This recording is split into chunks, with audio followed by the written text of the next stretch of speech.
Hello everyone, welcome back to the channel. I hope you all are doing really very good. If you are new to my channel, my name is Barkha and I upload video about homemaking, lifestyle, recipes, DIY and many more. So if you are new to my channel please don't forget to subscribe my channel. तो चलिए आज का video हम अपना शुरू करते हैं।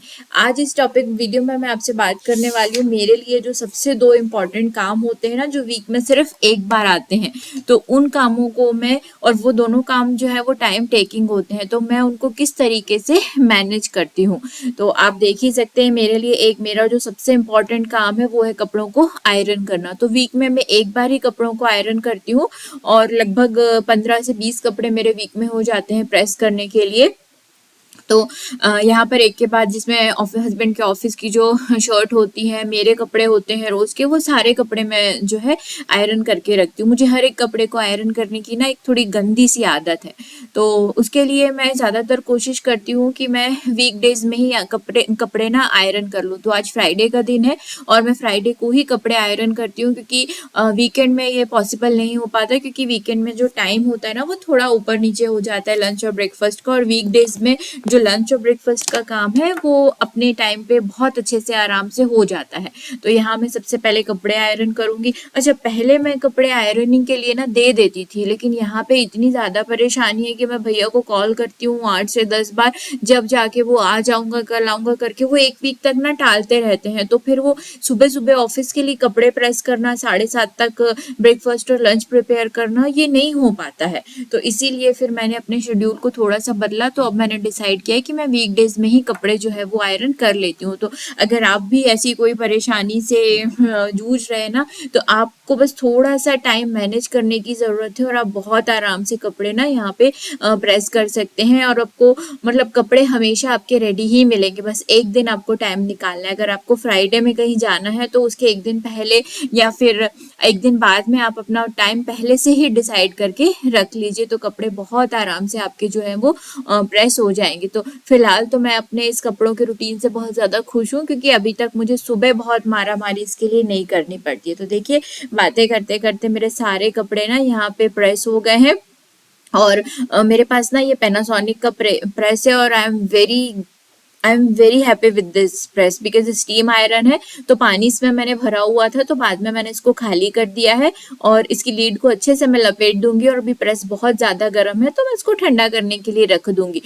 कपड़ा अगर गर्म थोड़ा गीला होता है स्टीम के कारण, तो मैं उसको सूखने के लिए छोड़ देती हूँ, लेकिन बाद में मैं ना बिना स्टीम के जो सिर्फ गर्म प्रेस होता है मैं एक बार चला देती हूँ, तो जो थोड़ा बहुत गीला होता है ना प्रेस करने का कपड़ा, वो भी सूख जाता है। तो यहाँ पर सारी सामान को मैंने अपनी जगह वापस लगा दिया है और कपड़े भी हाथ लगे में जो उनकी जगह है ना मैं वहां पर रख के आ जाऊंगी। तो अगर हम मतलब एक शेड्यूल में एक रूटीन के हिसाब से काम करते हैं ना, तो काम बहुत ज्यादा टेंशन भी नहीं देते। पहले मैं प्रेस करने से बहुत घबराती थी, लेकिन अब ये मेरी आदत में बिल्कुल शुमार हो गया है। तो मुझे पता है कि फ्राइडे है और जितनी जल्दी हो सकता है ना फ्राइडे को दोपहर के काम से फ्री होने के बाद मैं सबसे पहले अपने कपड़े ही प्रेस कर देती हूँ, ताकि एक मेरा काम जो है वो कम हो जाता है। तो ज्यादातर मैं 4 बजे का टाइम मैंने कपड़े के प्रेस करने के लिए रखा है, क्योंकि लगभग 1 घंटा मुझे लग जाता है।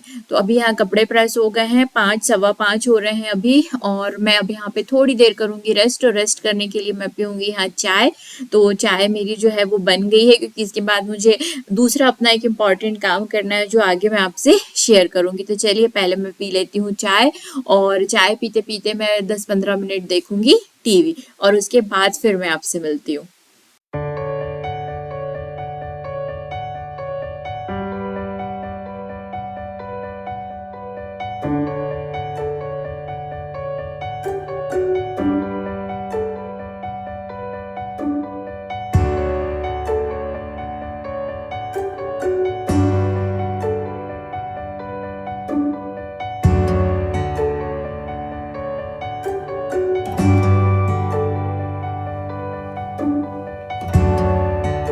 तो चाय पीने के बाद अब मैं वापस से किचन में आ गई हूँ और मैं यहाँ डिनर की तैयारी कर रही हूँ, क्योंकि अभी मुझे जाना है सब्जी लेने के लिए, जो बहुत ही बड़ा एक टाइम टेकिंग काम होता है हफ्ते भर की सब्जी खरीदना।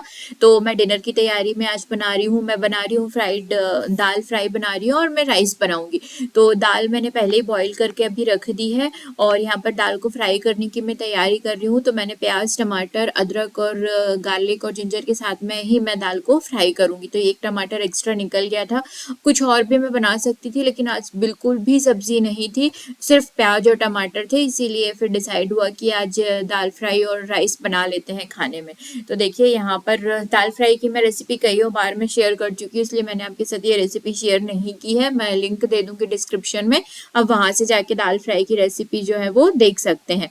तो दाल यहाँ पे फ्राई हो गई है और उसके बाद फिर मैं संध्या कर लूंगी, आरती कर लूंगी, क्योंकि वहां से मैं सब्जी लेने जाऊंगी तो मुझे काफी ज्यादा टाइम हो जाएगा। तो देखिए मैं अभी जा रही हूँ सब्जी लेने, तो हल्का हल्का सा दिन ही है। एक्चुअली मैं अभी नीचे जा रही हूँ, हस्बैंड ऑफिस से नहीं आए हैं, वो नीचे ही ऑफिस से आ जाएंगे, तो मतलब वो फिर ऊपर नहीं आएंगे और हम फिर डायरेक्ट सब्जी लेने चले जाएंगे, क्योंकि मार्केट ना यहाँ पे थोड़ा सा दूर है सब्जी का मार्केट। अच्छा एक चीज मैं आपको बताऊँ, यहाँ पे अंदर से सब्जी लो जहाँ मैं रहती हूँ और बाहर से अगर हम सब्जी लेके आते हैं ना, तो आधे से भी ज्यादा का डिफरेंस होता है, और फ्रेशनेस की जो बात होती है वो तो बिल्कुल ही अलग है। तो बाहर एक छोटा सा, लगभग 8 किलोमीटर एक छोटा सा गांव जैसा है, मतलब सिटी में ही अंदर है, तो वहां से सब्जी वाले आके ना सब्जियों की दुकान लगाते हैं। तो शाम के समय वो मार्केट लगता है और बहुत ही फ्रेश सब्जी वहां से मिल जाती है। तो पूरे एक वीक के लिए मैं सब्जी ना वहां पे स्टोर करके अपने घर पे बहुत आराम से रख सकती हूँ। तो अभी मैं यहाँ पर मेडिसिन लेने के लिए आई थी, तो मैं यहाँ से मेडिसिन लेके वापस चली जाऊंगी। और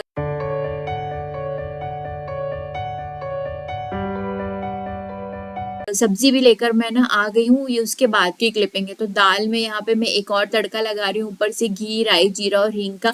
मुझे इस तड़के के बिना ना दाल बिल्कुल नहीं भाती, और फ्राई दाल में जिंजर गार्लिक की दाल मुझे वैसे भी पसंद नहीं है, तो मैंने दाल में ही पहले घी में ही फ्राई की थी और अभी फिर से मैं इसको दाल में एक ऊपर से तड़का लगा दूंगी, ताकि ये मुझे तो एटलीस्ट थोड़ी सी अच्छी लगे। बाकी दाल अच्छी ही बनी थी और राइस के साथ खाना, इसलिए मैंने थोड़ी सी गाढ़ी रखी है। मेरे हस्बैंड को पतली दाल बिल्कुल भी नहीं भाती है राइस के साथ। तो देखिए दाल को एक बार मैं अच्छे से बॉईल कर लूंगी, और अगर आप इस स्टेज पे इसको थोड़ा पतला करना चाहते हैं ना, तो आप इसमें गर्म पानी डाल सकते हैं। तो पहले मैं हस्बैंड के लिए खाना लगा दूंगी और उसके बाद में खुद ही खाना खाऊंगी, और फिर करेंगे बाकी हम सब्जियों को जो मैंने लेकर आई हूँ ना, उनको भी पूरा आज रात को मुझे क्लीन करके, और जो जैसे स्टोर करके रखना है वो मैं सब्जियों को वैसे स्टोर करके रख दूंगी। तो चलिए पहले मैं यहाँ पर खाना खा लेती हूँ।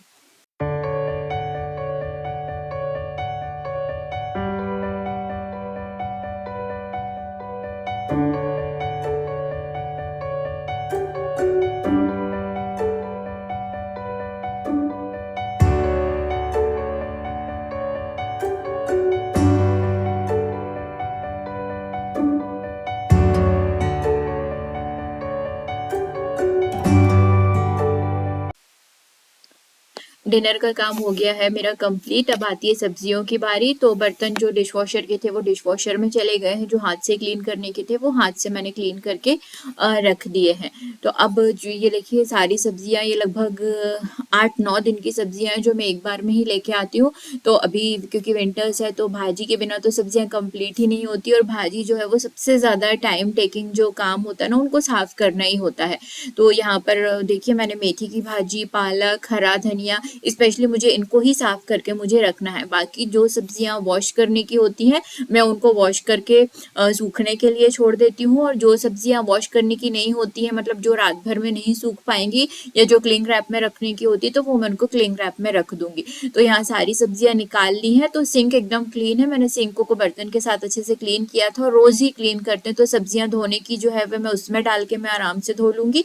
और सब्जियों को किस तरीके से स्टोर करें उसका मैंने एक पूरा डेडिकेटेड वीडियो बनाया हुआ है, तो मैं आई बटन में और डिस्क्रिप्शन में उसका लिंक दे दूंगी, आप वहां पे जाके ना चेक कर सकते हैं। और यकीन मानिए मैं सब्जी जो लेकर आती हूँ ना, अगर 8 दिन से ज्यादा भी मेरी सब्जियां चलती हैं तो मुझे कभी भी खराब होने की वजह से या गल जाने की वजह से सब्जियों को मुझे नहीं फेंकना पड़ता है, क्योंकि उनको रखने की जो टेक्निक मैं यूज करती हूँ ना वो काफी अच्छी है। तो आप वो वीडियो मेरा जरूर देखिएगा। तो देखिए यहाँ पर मैंने जो वॉश करने की थी उनको मैंने हटा दिया है। आलू मैं अभी वॉश नहीं करूंगी, उनको मैं सुबह वॉश करूंगी, और वॉश करके ना मैं उनको अच्छे से धूप में डाल दूंगी ताकि उनका पानी जल्दी से सूख जाए टॉवल में डाल के।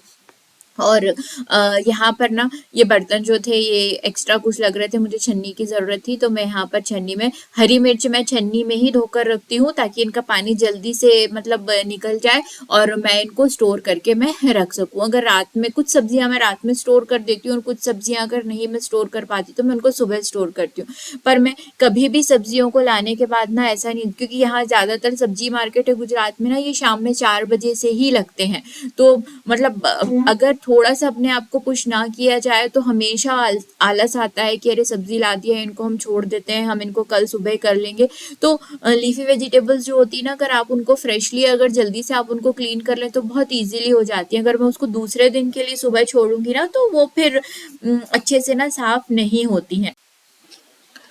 तो देखिए यहाँ पर मैं पत्ता गोभी को और फूल गोभी को मैं वॉश नहीं करती हूँ, मैं उनको क्लिंग रैप में लगा के मैं उनको फ्रिज में रख देती हूँ, ऊपर के मैं पत्ते कुछ निकाल देती हूँ और जब मैं बनाऊंगी ना उसके पहले ही मैं इसको गर्म पानी से नमक डाल के मैं इसको क्लीन करूंगी। तो इस तरीके से आप इसको क्लिंग रैप में रखेंगे ना तो ये आपकी 1 वीक भी खराब नहीं होगी। तो मैं इसको फूल गोभी और पत्ता गोभी को कल ही मैं प्रोसेस करके मैं इसको रख दूंगी। तो अभी मैंने इसको हटा दिया है, आलू अभी मैं हटा दूंगी, इनको मैं सुबह वॉश करूंगी इसीलिए मैं उन्हें अलग से बास्केट में डाल के मैं रख दे रही हूँ। अब शुरू होता है सबसे इम्पॉर्टेंट काम जो है लीफी वेजिटेबल्स को क्लीन करने का। तो पालक को जो है वो मैं बाद में करूँगी साफ। मतलब देखिए हरा धनिया जो है वो वीक में चटनी के लिए भी यूज़ होता है, क्योंकि चटनी भी मैं इसकी कल बना के रख दूंगी और लेकिन क्लीन करके मैं इसको अभी ही रखूँगी। तो 1 वीक में और मतलब कभी हरा धनिया का पराठा, हरा धनिया की चटनी, चटनी तो मेनली मैं स्टोर करके वीक के लिए ना रखती ही हूँ। तो यहाँ पर मैं हरे धनिया को सबसे पहले क्लीन करूँगी और उसके बाद फिर मैं क्लीन करूँगी मेथी की भाजी को। तो भाजी को मैं साफ़ करके डब्बे में डाल के ही स्टोर करके रख दूँगी और जब आपको यूज़ करना है बस आप उसको काट के, या आप 1 दिन पहले भी उसको काट के रख सकते हैं और बस आप उसे बना लीजिए। तो भाजी को मैंने बिना धोए ही ना मतलब स्टोर किया है, बनाने से पहले मैं उसको धोऊंगी और उसके बाद फिर मैं इसको काटूंगी। पालक को यहाँ पर ब्लांच करने के लिए मैंने पानी रख दिया और देखिए मैं इस तरीके के ना डब्बे का यूज़ करती हूँ सब्जियों को स्टोर करने के लिए। तो यहाँ पर मैंने एक टिश्यू पेपर बिछाया है और ये जो पत्ती वाली प्याज है ये मैंने रखी हुई है। तो ये थोड़ी सी पिछले वीक की बची है तो मैंने इसे छोटे डब्बे में ट्रांसफ़र कर दिया है। बड़े डब्बे को मैं अच्छे से कर दूंगी क्लीन और उसमें मैं फिर मेथी की जो भाजी है ना वो मैं स्टोर कर दूंगी। डब्बे को मैं हर बार वॉश नहीं करती हूँ, जैसे अगर मैं अभी इस डब्बे को वॉश करूंगी तो वैसे भी अभी रात का ना लगभग 10:15 बजे का टाइम ये होने लगा था मेरी पूरी भाजी साफ करते करते, किचन क्लीन करते समय, क्योंकि सब्जी लेकर आते आते ही मुझे 8:30 से ज़्यादा हो गए थे। तो अभी 10:15 बजे का टाइम हो रहा है और अभी भी मेरे पास ना थोड़ा बहुत काम बचा हुआ है। मैं अपना पूरा काम खत्म करने के बाद ही किचन से फ्राइडे के दिन मैं बाहर निकलती हूँ, क्योंकि सैटरडे होता है, वीकेंड होता है, तो सुबह मतलब बहुत जल्दी अगर नहीं भी उठ पाए तो इतना ज़्यादा कुछ टेंशन नहीं रहता है, लेकिन एक बहुत इंपॉर्टेंट काम हो जाता है और वीकेंड जो है ना फिर वो बहुत आराम से जाता है। कुछ स्पेशल बनाना है, कहीं बाहर घूमने जाना है तो ये भी हो जाता है। तो देखिए मेथी की भाजी इस तरीके से मैंने एक हैंकी बिछाया है बड़ा वाला और उसमें मैं स्टोर करके अच्छे से इसको ढक के डब्बा बंद करके मैं रख दूंगी। यहाँ पर जो सब्जियों को मैंने पहले ही पानी डाल के रख दिया था ताकि कुछ मिट्टी वट्टी लगी रहती है ना तो वो अच्छे से फूल जाती है और अब मैं सब्जियों को अच्छे से रगड़ के धो लूँगी। और ये इस तरीके की मैट मैंने अपने वीडियो में शेयर की, इसके नीचे मैंने ना आटे का बैग लगाया और उसके ऊपर कपड़ा है तो पूरा प्लेटफॉर्म भी गीला नहीं होता और जो सब्जियों का एक्सेस पानी है ना वो इस तरीके से कपड़ा जो है वो एब्जॉर्ब कर लेता है। तो मैं यहाँ पर सारी सब्जियां अच्छे से धो के मैं इनको रख दूंगी और ये सब्जियां मैं सुबह स्टोर करूंगी जब ये बहुत अच्छे से सब्जियां सूख जाएंगी। तो यहाँ पर पालक ब्लांच हो गई थी तो मैंने पालक में हरी मिर्च डाल के बस उसको पेस्ट बना के मैंने इसको रख दिया है। तो इस तरीके से देखिए पालक की सब्जी कटी हुई ना मेरे यहाँ कोई भी नहीं खाता है। पालक के पराठे हमारे यहाँ पे बनते हैं और पालक पनीर बनता है और पालक और मटर की सब्जी बनती है, तो उसके लिए पिसा हुआ ही पालक चाहिए होता है और बहुत ईजी काम हो जाता है। तो मैंने इसमें सिर्फ हरी मिर्ची और पालक को मैंने पीस लिया है और बाकी इसमें जिंजर गार्लिक जो भी ऐड करना है वो सब मैं बनाते समय ही इसमें ऐड करती हूँ। मिर्च भी धुल गई थी अच्छे से तो मिर्च के जो भी डंठल होते हैं वो मैं निकाल दूंगी और मिर्च को फिर से मैं सूखने के लिए ना रात भर के लिए छोड़ दूंगी। और ये आप ग्रीन पॉली बैग में जो देख रहे हैं ना ये कचरा है सब्जियों का, तो इसको मैंने अलग ही सेपरेटली दूसरी पॉली बैग में मैंने इसको भरा है और मैं इसको बाहर रख दूंगी ताकि ना मतलब अलग अलग गीला, मैं इसको गीले कचरे के साथ भी मिक्स नहीं करूंगी क्योंकि फिर वो पूरा कचरा ही खराब हो जाएगा जाएगा तो ये जो गार्बेज वाले भैया आते हैं वो उसको अलग से लेके चले जाते हैं। तो यहाँ पर अब मैं क्या कर रही हूँ कि जो भी बर्तन धोने के थे, जो भी थोड़े बहुत और निकले थे ब्लांच करने के, और तो वो मैं हाथ लगे धो के मैं क्लीन करके रख दूंगी। नहीं तो मिक्सर के पॉट को आप जितना जल्दी क्लीन करके रखते हैं ना, वो उतनी ज़्यादा उसकी जो लाइफ होती है वो मतलब उतना ज़्यादा वो चलता है, खराब नहीं होता है। तो यहाँ पर मेरा ये काम हो गया है। और नहीं नहीं करते करते सब्जियों को साफ करना ना बहुत बड़ा काम है, मतलब 2-2.5 घंटे मुझे लग जाते हैं। मतलब खड़े खड़े सब, मैं चाहूँ तो हॉल में भी जाके ये काम कर सकती हूँ, लेकिन ना फिर हॉल में भी उतना ही गंदा होता है, यहाँ पे भी उतना ही गंदा होता है। करना मुझे अकेले है, तो इसलिए मैंने सोचती हूँ कि चलिए किचन में ही यहीं पे कर लेते हैं, तो सब्जियों को वॉश करना सारा काम साथ साथ होता रहता है। तो बस काम लगभग अब मेरा खत्म होने ही वाला है, अब मेरे 1 या 2 काम बचे हैं।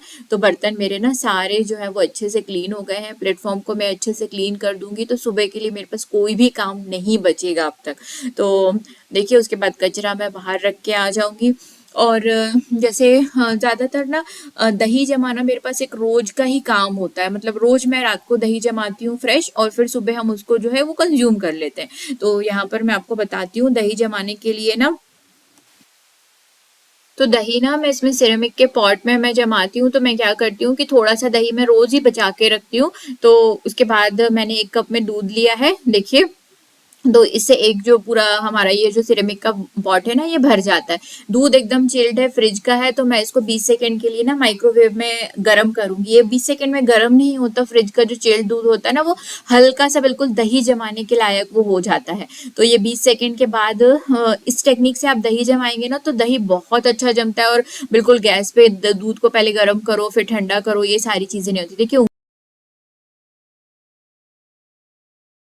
उंगली डाल के देखा एकदम परफेक्ट ये जमा हुआ है। तो अब इस दूध को मैं डाल दूंगी। दही का जो कल्चर मैंने बचा के रखा था ना, तो इससे आपको रोज कल्चर बचाने की जरूरत भी नहीं होती है। देखिए बस पॉट में थोड़ा सा ही छोड़ दीजिए और 3-4 दिन के बाद फिर मैं इस पॉट से हटा के उसको फिर मैं क्लीन कर लेती हूँ और दूसरे पॉट में मैं जमा लेती हूँ। अच्छे से आप इसको मिक्स कर दीजिए, चम्मच से दही को दूध को मिक्स कर दीजिए। और वापस से ना मैं अब इसको रख दूंगी माइक्रोवेव के अंदर ही। आपको इसका स्विच ऑन नहीं करना है, ठीक है। बस माइक्रोवेव में आप इसको ओवरनाइट रखना है, या फिर कोई गर्म जगह पे आप रख सकते हैं। तो आप देखेंगे कि दही बहुत अच्छा जम जाएगा। मेरे सारे काम यहाँ पर खत्म हो जाते हैं। तो चलिए इस व्लॉग को भी मैं यहीं पर कर देती हूँ एंड।